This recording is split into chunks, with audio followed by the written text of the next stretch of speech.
முத்துக்குமார் பணம் கேட்டு ரொம்ப வற்புறுத்தினார்னு யாருமே சொல்ல முடியாது.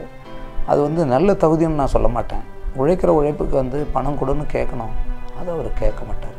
பணம் என்னென்ன, நண்பர்கள் தானே நமக்கு, எல்லாம் விடுங்கண்ணா, எல்லாருமே நண்பர்கள், நல்லா வரட்டும் நல்லா வரட்டும், இப்படி தான் சொல்லுவோம். உடம்பு பார்த்துக்கடா, ஓய்வு இல்லாமல் உழைக்கிற, உடம்பை பார்த்துக்க. முத்துக்குமாரை பார்த்தவங்களுக்கு தெரியும், கண்ணில் ஒரு தூக்கம் ஒளிஞ்சிக்கிட்டே இருக்கும். டைஃபாய்டு எனக்கு அப்படின்னு போய் சொல்லிட்டேன்ட்ட. டக்குன்னு பேசிகிட்டு இருக்கும்போதே, ஆனால் வச்சிட்றேண்ணா, முடியல, எனக்கு நாக்கு வறண்டு போச்சுண்ணா, தண்ணி குடிக்கணும், அப்புறம் கூப்பிட்றேண்ணா. ஒவ்வொரு ஆண்டும் அந்த டிசம்பர் 30 அது மாதிரி வரும், முத்துக்குமார்கிட்டே எனக்கு ஃபோன் வரும். ஆனால் இந்த வருஷம் நம்ம தானே, எல்லா பாட்டும் அதிக பாட்டும் நம்ம தானே, இதில் பெருமதெல்லாம் சேர்த்தான், இதனால் நிறைய இழக்கிற, கவனமாக இப்படி தான் சொன்னேன். முத்துக்குமாருடைய மரணம் வந்து எல்லாருக்கும் ஒரு எச்சரிக்கைன்னு தான் நான் சொல்லுவேன். முத்துக்குமார் சார் அமெரிக்கா போயிட்டு வந்ததுக்கு அப்புறம் தான் அவருக்கு உடம்பு சரியில்லாமல் போயிடுச்சு. ஸோ அவருக்கு ஜாண்டஸ் இருக்குங்கிற விஷயம் உங்களுக்கு தெரியுமா? கடைசியாக நீங்கள் எப்போ சார் அவர்கிட்ட பேசுனீங்க? இது வந்து முத்து வந்து அமெரிக்காவுக்கு போகிற விஷயம் எல்லாருக்கும் தெரியும்னு நினைக்கிறேன். ஹார்வர்டு யூனிவர்சிட்டியில் இப்போ தமிழ் இருக்கைக்காக 50 கோடி பணம் தேவையாக இருக்குது. 50 கோடி கொடுத்தால் அங்கே ஒரு இருக்கை கொடுக்குறாங்க, அது எல்லாருக்கும் தெரிஞ்சது. இதுக்கான ஒரு அங்கே இந்து குழுமம் கூட அதை வந்து அந்த பணம் நிதி திரட்டுற வேலையில் இருந்தாங்க. அப்போ முத்துக்குமாரை அங்கே அமெரிக்காவில் ஒரு 13 மாநிலங்களில் ஒரு கூட்டத்துக்காக கூப்பிட்டுருந்தாங்க. அப்போ ஆனால் நான் போகிறேன்னு ரொம்ப மகிழ்ச்சியாக வந்து, அப்போ தான் நான் கடைசியாக நேரில் பார்த்தது. அதுக்கப்புறம் நான் முத்துவை பார்க்கல. நான் போகிறேண்ணா அப்படின்னா, நான் எவ்வளோ நாள் அப்படின்னா, ஒரு 40 நாள் நினைக்கிறேண்ணா அப்படின்னா. 40 நாள் எப்படியா குழந்தையெல்லாம் விட்டுட்டுருப்பேன், அதை தவிர பாட்டெல்லாம் எழுதணுமே, இந்த பாட்டெல்லாம் வாய்ப்பு போயிடுமா? இல்லை இங்கே இருந்தால் தானே என்னால் எழுத முடியாது, அங்கே என்னென்னா இன்றைக்கி எல்லாமே கம்ப்யூட்டர் தானே, என்ன ஒரு பிரச்சனை ஒன்றும் கிடையாது, எழுதி அடுத்த நிமிஷமே நாங்கள் அனுப்பிவிட்றோண்ணா, அதெல்லாம் ஒன்றும் இல்லை, இன்னும் நல்லாவும் எழுதுவேன், நிறைய இடங்களுக்கு எனக்கு பயணம்னா ரொம்ப பிடிக்கும் தானேண்ணா, அது நிறையா எழுதிடுவேன் அப்படின்னு நான் சொன்னேன். அது ரொம்ப சாப்பாடு ரொம்ப சரி வராது, ஏன்னா ஒவ்வொரு சனி ஞாயிறு தான் கூட்டம் இருக்கும், மற்ற இடையில் இருக்கிற 5 நாட்களில் வந்து வெளியில் தான் எங்கேயாவது தங்கணும், சாப்பாடு இருக்காது, ரொம்ப கவனமாக இருந்துக்கன்னு நான் சொன்னேன். ஏன்னா அப்போவே உடம்பு கொஞ்சம் ரொம்ப பலவீனமாக, நோய் எதிர்ப்பு சக்தி இல்லாமல் இருந்தது, வேறு ஒன்றும் கிடையாது. ஏன்னா சாப்பிட்றது இல்லை, வேலைக்கு சாப்பிட்றது இல்லை, தூக்கம் இல்லை. அந்த 40 நாட்கள்லேயே நான் வந்து ஒரு 60 பாட்டை நான் முடித்து கொடுத்தேன்னா நான் அப்போ நான் என்கிட்ட பேசும்போது எல்லாம் பண்ணிட்டேன் அப்படின்னா. இப்போ சொல்கிறாங்க, அன்றைக்கி நான் கடைசியாக சாகரத்துக்கு ஒரு 4 நாளைக்கு முன்னாடி தான் நான் என்னுடைய மகனுடைய படம் வந்து பண்ண போது, அவனுக்கு தெரியும் மகனுடைய வச்சு ஒரு படம் செய்கிறதுக்காக. அந்த படத்தை பற்றி பேசும்போது நான் தம்பிக்கு நான் செய்ய யாரும் நான் செய்கிறது, நீங்கள் என்ன செய்யணும்னா, இல்லை நீ தான் வந்து எழுதணும், எந்த இசையமைப்பாளர் போடலாம் அப்படின்லாம் சொல்லி எல்லாம் பேசிகிட்டு இருந்தோம். நானே சொல்கிறேன்னா எல்லாம் பண்ணிவிட்டு அடுத்து ஒரு 10 நிமிஷத்தில் அவரே கூப்பிட்டு இந்த இசையமைப்பாளருக்கு நான் பேசிட்டேன், இவ்வளோ சம்பளம் பேசிட்டேன், எல்லாம் பண்ணிட்டேன், நீங்கள் ஒன்றும் பேசக்கூடாதுன்ட்டேன், அது என் படம்னு நான் சொல்லிட்டேன், எல்லாம் பேசி இதெல்லாம் பண்ணிவிட்டு, சரி ஏன் ஒரு மாதிரி இருக்க, என்ன பேச்செல்லாம் சரியில்லையாண்ணே? இல்லை நான் உங்ககிட்ட திட்டுங்கன்னு நான் சொல்லலை, எனக்கு 2-3 வாரம் உடம்பு சரியில்லை, ஹாஸ்பிட்டல்லேருந்து இப்போ தான் வந்தேன், ஹாஸ்பிட்டல்லேருந்து என்ன ஏன் சொல்ல அப்படின்னா, இல்லை இதில் என்னென்னா அதெல்லாம் சரியாயிடுச்சு, ஒன்றும் பிரச்சனை இல்லை, டைஃபாய்டு எனக்கு அப்படின்னு போய் சொல்லிட்டேன்ட்ட. டைஃபாய்டா எனக்கு அது வந்திருக்கு, டைஃபாய்டு வந்துன்னா திரும்பி வந்ததுன்னா முடிஞ்சு போச்சு கதை. அது எனக்கு திரும்பி ஒரு தடவை வந்து நான் படித்து வந்தது பெரிய விஷயம், நீ விளையாட்டாக இருக்காத அப்படின்னு. இல்லை அப்படின்னு அப்படியே பேசிட்டே இருந்தான். இல்லை நான் ஒரு 6 மாதம் நான் ரெஸ்ட் எடுக்க சொல்கிறாங்க, எடுத்தால் சரியாயிடுமா? அப்படியா, இது என்ன ஒரு மாதிரி சொல்கிறானே. இல்லை நான் வரேன், நான் வீட்டில் வெளியே போயிருக்காங்க, நாங்கள் 2 பேரும் வரோம், என்ன பார்த்து ரொம்ப நாளாச்சு பாப்பாவும் பார்க்கல அப்படின்னு. இல்லை அதெல்லாம் வேணான்னா, நம்ம தான் பாட்டு எழுத போகிறோம்ல, அப்போ நம்ம நேராக பார்த்துக்கலாம். ஆனால் டக்குன்னு பேசிகிட்டு இருக்கும்போதே, ஆனால் வச்சிட்றேண்ணா, முடியல, எனக்கு நாக்கு வறண்டு போச்சுண்ணா, தண்ணி குடிக்கணும், அப்புறம் கூப்பிட்றேண்ணான்னு வச்சுது. அதோடு சரி, கூப்பிடலன்னா நான் எனக்கே கஷ்டமாக போச்சு, எனக்கு தெரியும் அப்போ இது உடம்பு சரியில்லை அப்படின்னு நினச்சேன்.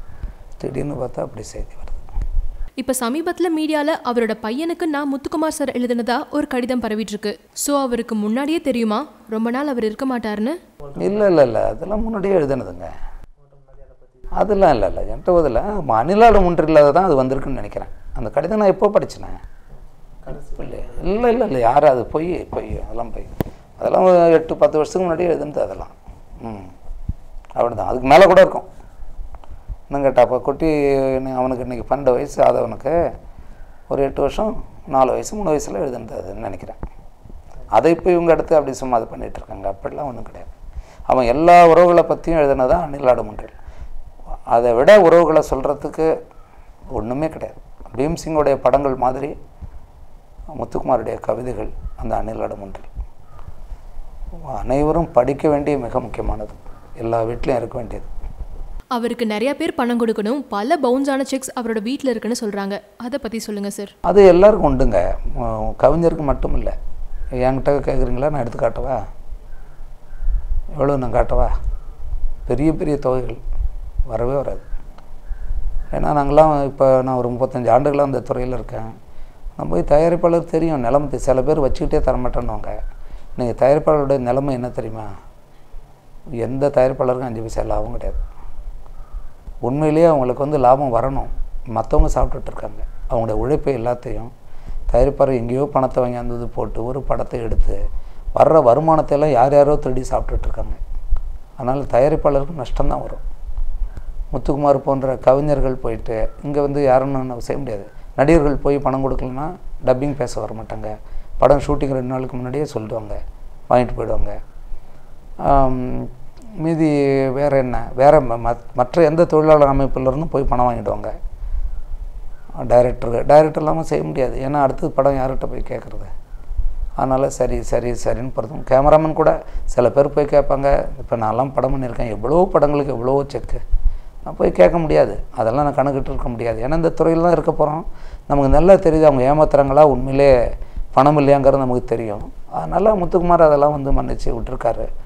ஒரு கவிஞன் போய் படத்தை ரிலீஸ் பண்ணக்கூடாதுன்னு நிச்சயமாக நிறுத்தலாம், எழுத்தாளர் சங்கத்தில் போய் செய்யலாம். ஆனால் அதை செய்ய அவர் விரும்புறதில்லை. ஏன்னா ஒரு தயாரிப்பாளர் இன்றைக்கி படம் எடுக்க எவ்வளோ போராடுறாரு, கஷ்டப்படுறாருங்கிற நிலையை உணர்ந்துருந்தார். பணமே வாங்காமல் கூட முத்துக்குமார் சார் நிறைய பேருக்கு பாட்டு எழுதி கொடுத்துருக்கிறதா சொல்கிறாங்க.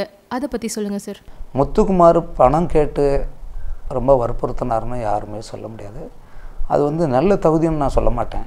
உழைக்கிற உழைப்புக்கு பணம் கொடுன்னு கேட்கணும், அதை அவர் கேட்க மாட்டார். யாரையும் தொந்தரவு பண்ணவே மாட்டார். என்னை இப்போ சொல்லி நான் என்ன செய்கிறது?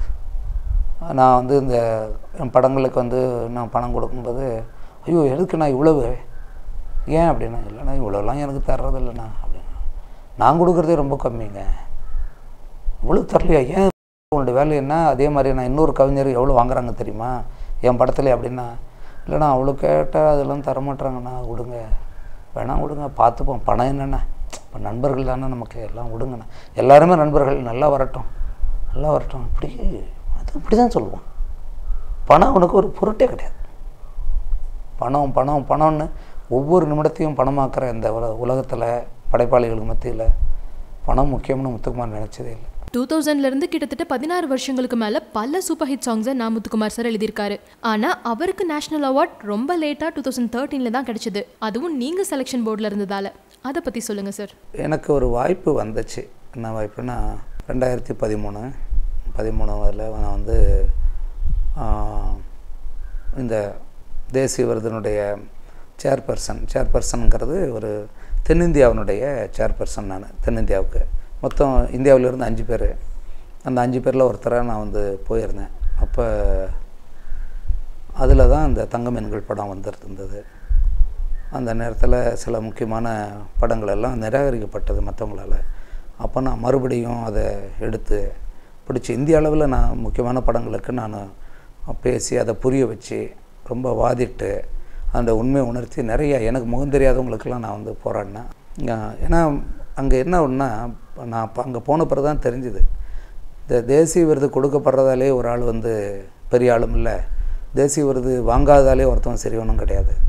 இது அங்கே போன பிறகு தான் எனக்கு தெரிஞ்சது. ஏன்னா இங்கே நம்ம சார்பாக அங்கே போகக்கூடிய அந்த உறுப்பினர் அவங்க எந்த அளவுக்கு வாதிடுறாங்களோ அதை பொறுத்து தான் அது பெற முடியுது. அதை நான் தெரிஞ்சுக்கிட்டேன். இது ஒரு 6 படங்கள் போட்டியில் இருந்தது. அப்போ தங்கமீன்களை இவங்க பட்டியலுக்குள்ளே அதை இதாக்கலை. நான் அப்போ எடுத்து அந்த கதையை சொன்னேன், அதுக்குடைய சூழ்நிலையை சொன்னேன். அதனுடைய மொழிபெயர்ப்பு அவங்க ஒன்று பண்ணியிருந்தாங்க, நான் ஒன்று ஒருத்தர் வச்சு அதை பண்ணி அதையும் காட்டி, அப்போ அந்த நேரத்தில் ஏற்கனவே நான் ஆப்ரேட்டர்கிட்ட சொல்லி வச்சுருந்தேன், இந்த பாட்டத்தை தயாராக வைங்க அப்படின்னு சொல்லி. சொன்ன உடனே அங்கே தயாராக போட்டாங்க. எல்லா உறுப்பினர்களும் பார்த்தாங்க. பார்த்தோன்னே எல்லோரும் ரொம்ப பிடிச்சிருச்சு. இது எப்படி நம்ம மிஸ் பண்ணோன்றது.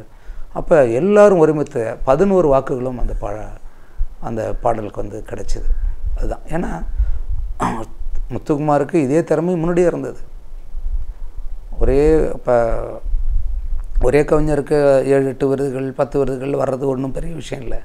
ஆனால் கீழே இருக்கிற நம்மக்கிட்ட திறமையானவங்களை அடையாளம் கண்டு அவங்களுக்கும் அந்த விருதெல்லாம் நம்ம வாங்கி கொடுக்க தவறிட்டோங்கிறது ஒரு சின்ன கோபம் எனக்கு இருந்தது. அது வரைக்கும் போனவங்களெலாம் நான் தவறாக சொல்கிறதுக்கு இல்லை, அதை நம்ம செய்திருக்கணும். இது மாதிரி இன்னும் முத்துக்குமார் போன்ற எவ்வளவோ பேர்கள், அவங்க ஒளிப்பதிவாளராக இருக்காங்க, இயக்குநர்களாக இருக்காங்க, நடிகர்களாக இருக்காங்க. நம்மக்கிட்டேருந்து போகிறவங்களெல்லாம் நம்ம இன்னும் அது மாதிரி செய்யணுங்கிற ஒரு எண்ணம் எனக்கு உருவாச்சு. இதை நான் முத்துக்குமாருக்கு இப்படியெல்லாம் நான் செய்து முத்துக்குமாருக்கு எதுவுமே தெரியாது, சொல்லிக்கவே இல்லை. அந்த விருது வந்து அறிவிக்கப்படும்போது நான் ஃபோனை வந்து வைப்ரேஷனில் தான் நான் வச்சுருக்கேன். அறிவிக்கப்பட்ட 2 நிமிடத்தில் ஒரு ஃபோன் வருது, பார்த்தா முத்துக்குமார்னு வருது. ஆனால் அசந்து போயிட்டேன். என்னென்னு பார்த்தா அப்படி, அண்ணா என்னென்னா அது ரொம்ப சந்தோஷம்ண்ணா, நீங்கள் என்ன டெல்லியில் எனக்கு நீங்கள் இருக்கிறது எனக்கு தெரியாதுண்ணா, இப்போ தான் சொன்னாங்க, ரொம்ப நன்றிண்ணா. நான் இது ஒன்றும் இல்லைப்பா, நீ உனக்கு தகுதியாக தான் கிடச்சிருக்கு, இல்லைண்ணா ரொம்ப அப்படி இப்படின்னு ஒரு மாதிரி ஆகிட்டான் ஆள். அப்புறம் அது எதுக்காக சொல்கிறேன்னா, எவ்வளோ பெரிய நன்றி உணர்ச்சி. தகுதியோடைய ஒருத்தர், அவருக்காக நான் ஒன்றும் தனிப்பட்ட முறையில் எதுவுமே செய்யலை. நான் இன்னும் கேட்டால் முத்துக்குமாருக்கு நான் ஒன்றுமே செய்யலை. எனக்கு அந்த ஒரு குற்ற உணர்ச்சி இருக்குது. முத்துக்குமார் நான் என்ன பண்ணிட்டேன்? ஒன்றுமே இல்லை. அவருக்கு அந்த திறமை இருந்தது, அந்த தகுதியோட ஒரு பாடல், அதுக்காக நான் வாதிட்டு அதை செய்தேன். அந்த நன்றி உணர்ச்சிக்காக எவ்வளோ நாள் என்ன இது மாதிரி இது பேசக்கூடாதுறான்னு நான் திட்டுவேன். நான் அப்படி ஒரு உயர்ந்த மனிதன், சிறந்த கவிஞர் இன்றைக்கி இருக்காங்க. சிறந்த கவிஞனாக இருந்துட்டு மக்கள்கிட்ட வாழும்போது மோசமாக வாழ்ந்தால் அது என்ன இருக்குது? முத்துக்குமார் அப்படி சொல்லவே முடியாது. உயர்ந்த மனிதன், தன்னுடைய வாழ்க்கையை முழுக்க முழுக்க முழுக்க முழுக்க முழுக்க இந்த சமூகத்துக்காக ஒப்படைச்சிக்கிட்டவன். தன்னுடைய குடும்பத்துக்காக ஒதுக்கிய நேரம் மிக குறைவு.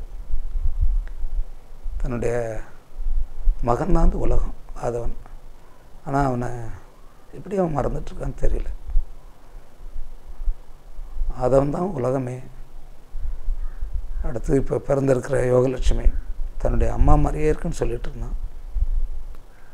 எங்கள் அம்மா அப்படி தானே இருப்பாங்க, எப்படி உனக்கு ஞாபகம் இருக்கும், 4 வயசில் இறந்துட்டாங்களாடா அப்படின்னு. இல்லைண்ணா எங்கள் அம்மா அப்படி தானே இருப்பாங்க, நம்பணும் என்னுடைய அம்மாவுடைய முகம் அதுன்னு. இந்த பிள்ளைகள், தன்னுடைய மனைவி, இதெல்லாம் விட்டுட்டு அவன் எப்படி போனான்னு எனக்கு தெரியல. நீங்கள் நான் முத்துக்குமார் சாரை உங்களோட உடன் பிறக்காத தம்பின்னு சொல்லியிருக்கீங்க. பட் மற்ற டேரக்டர்ஸை கம்பேர் பண்ணும்போது உங்களோட படங்களில் அவர் ரொம்ப கம்மியாக ஒர்க் பண்ணியிருக்காரு. என்ன காரணம்? நான் முத்துக்குமாரை நான் கூட்டிட்டு அநேகமாக ரகுமான் தவிர எல்லா இசையமைப்பாளர்கிட்டையும் நான் அழைச்சிட்டு போயிருக்கேன். ஆனால் என்னுடைய படங்களில் வந்து முத்துக்குமாருக்கு வாய்ப்பு தர முடியல தொடக்காலத்தில். காரணம், அழகி வந்து முழுக்க வந்து இளையராஜாவே எல்லா பாடல்களும் அவர் தான் எழுதினார். என்னுடைய படங்களுக்கு எல்லாம் அவர் தான். அடுத்து சொல்ல மறந்த கதையும் இளையராஜா தான் எல்லா பாடல்களும். தென்றல் படம் அப்போது அவனுக்கு என்கிட்ட சண்டை போடுவான், நீங்கள் என்ன இல்லாமல் நீங்கள் எழுதுறீங்க அப்படியான்னு ஒரே சத்தம். என் மனைவிட்ட வந்து சத்தம் போடுவாங்க, நீங்கள் பார்த்துக்கிறேன் நான் அப்படியே நீங்கள் எப்படின்னா நான் இல்லாமல் பண்ணுவீங்க அப்படின்னு. ஆனால் எனக்கு இப்படி இருக்கடா, நான் என்னன்னு சொல்ல முடியாது, ஏன்னா இளையராஜாவே எல்லாத்தையும் செய்கிறாரு, இருக்கட்டும் பார்த்துக்கோன்னு. தென்றல் படத்தில் பார்த்திங்கன்னா மொத்தமும் வைரமுத்து எழுதிட்டார். வைரமுத்து அண்ணா அப்படின்னா அவர் ஒரு பாடலாம் எழுத மாட்டார், மொத்த பாடல்களை தான் நான் எழுதுவேன் அப்படின்னு சொல்லுவார். அதனால் அதுலேயும் எனக்கு வந்து வாய்ப்பு தர முடியல. அவன் வெறும் கவிஞன் மட்டும் இல்லை, சிறந்த எழுத்தாளன். அவனுடைய ஒரு கட்டுரைக்கு முன்னாடி எதுவுமே வராது. அவன் தமிழை செதுக்குவான். அப்படியே தமிழை எங்கேருந்தான் அந்த சொற்களை தேடி பிடிக்கிறான்னு எனக்கு தெரியல. சொற்களை எடுத்து அவன் அடுக்கிற விதம் ரொம்ப. நான் வந்து கண்ணதாசனுடைய பாடல்களை எல்லாம் நான் எடுத்து கொடுக்கறது, பழங்கால திரைப்படங்கள் எல்லாம் நான் ரொம்ப எல்லா பாடலும் கேட்கக்கூடிய ஆள். எல்லாத்தையும் நான் எடுத்து கொடுக்கும்போதெல்லாம் சிரிச்சுக்கும் ஆள். ஆனால் நான் கேட்டேண்ணா எல்லாம் இருக்குண்ணா. ஏன்னா தம்பி அந்த அளவுக்கு மேலே வரணும்னு எனக்கு ஒரு எண்ணம். உடம்பு பார்த்துக்கடா, ஓய்வு இல்லாமல் உழைக்கிற உடம்பை பார்த்துக்க. முத்துக்குமாரை பார்த்தவங்களுக்கு தெரியும், கண்ணில் ஒரு தூக்கம் ஒளிஞ்சிக்கிட்டே இருக்கும் எப்போவுமே. அப்படியே தூங்காத ஒரு கண்ணை பார்த்தீங்கன்னா எப்படி இருக்கும்?